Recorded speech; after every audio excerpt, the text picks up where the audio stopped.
अगर हम एक इंसान से उसका सब कुछ छीन लें तो क्या वो इंसान फिर भी एक इंसान रह पाएगा? तो मैं बात कर रहा हूँ हैकिमारू की। हैकिमारू एक एनिमे का करैक्टर है, लेकिन ये करैक्टर काफ़ी ज़्यादा कुछ सिखाता है। जब ये करैक्टर पैदा होता है तो इसकी बॉडी बिल्कुल भी सही नहीं होती है।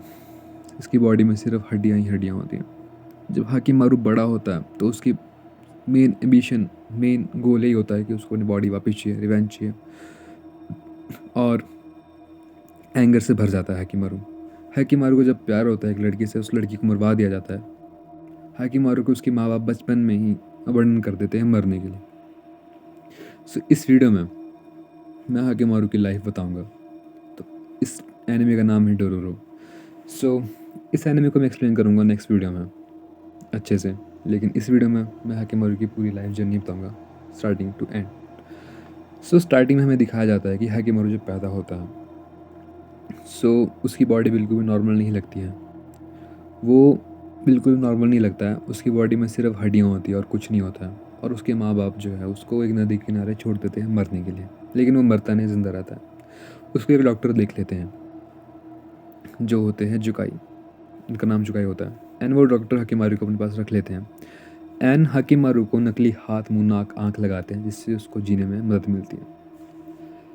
एंड जैसे जैसे हकीमारू बड़ा होता है उसको रिवेंज चाहिए, सिर्फ एंगर चाहिए, और ये भावना उसके मन में बढ़ने लग जाती है। एंड बड़े होकर वो जर्नी कंटिन्यू करता है अपनी बॉडी वापस लेने के लिए।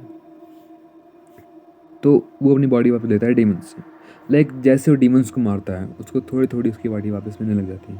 तो अगर हम हाकिमारू के पास में जाए कि ये सब स्टार्टिंग कैसे हुई थी, तो उस पास में दिखाया जाता है कि एक राज्य होता है। एंड वो राज्य काफ़ी सैड सा होता है। एंड उस राज्य में बिल्कुल भी खुशहाली नहीं रहती है।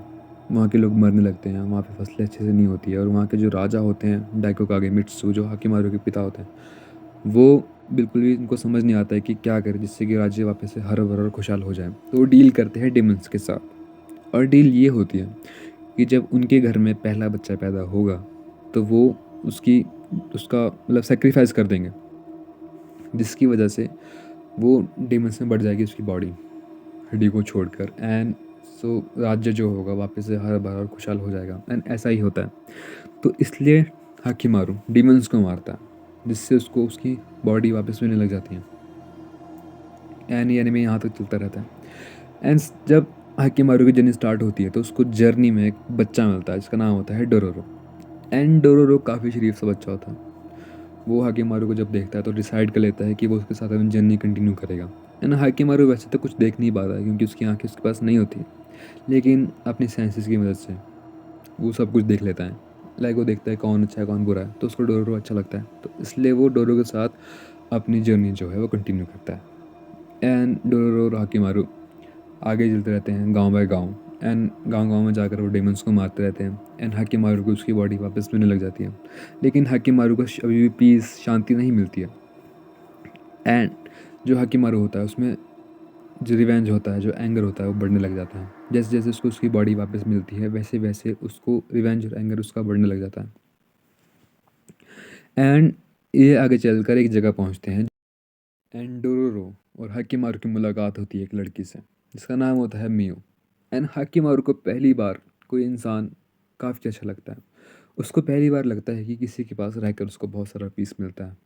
एंड मियो जो है वो काफ़ी अच्छा गाना गाती है, जिससे हाकिमारू को काफ़ी पीस मिलता है। लेकिन हाकिमारू और मियो की केमिस्ट्री ज़्यादा दिन तक नहीं चलती है। मियो को सोल्जर्स मार देते हैं क्योंकि अब मियो उनके काम की नहीं रहती है। एंड हाकिमारू कुछ भी नहीं कर पाता है इस बारे में। वो और ज़्यादा रिवेंज से भर जाता है। एंड अपने जर्नी में जब कंटिन्यू करता है उस जर्नी को, तो वो अपने घर पहुंच जाता है जहाँ से सब कुछ स्टार्ट हुआ था, उसी राज्य में। एंड उसको उसका छोटा भाई मिलता है, ताहोमारू। एंड जो ताहोमारू होता है वो फाइट करता है हाकिमारू से। तो हाकिमारू फाइट कर रहा है अपने लिए, एंड ताहोमारू फाइट कर रहा है अपने लोगों के लिए कि सब कुछ सही रहे। एंड हाकिमारू भी ये समझ आता है कि उसको अब रिवेंज से ऊपर उठना पड़ेगा, उसको ह्यूमैनिटी को समझना पड़ेगा। एंड वो छोड़ देता है ये फाइट। एनीमे ऐसे ही ख़त्म हो जाता है। अगर आपको इस एनिमे का ब्रीफ एक्सप्लेनेशन चाहिए तो मैं उसके लिए एक वीडियो बना रहा हूँ, वो शायद से कल आ जाएगी, तो आप उसको देख लेना। सो धन्यवाद मेरी इस वीडियो को देखने के लिए। प्लीज़ लाइक कर देना, शेयर कर देना, सब्सक्राइब कर देना चैनल को। एंड मेरी आवाज़ थोड़ी अजीब सी इसलिए लग रही होगी क्योंकि मैंने काफ़ी सारे टेक्स लिए हैं और मेरी हेल्थ भी कुछ सही नहीं है हेल्थ। सो धन्यवाद।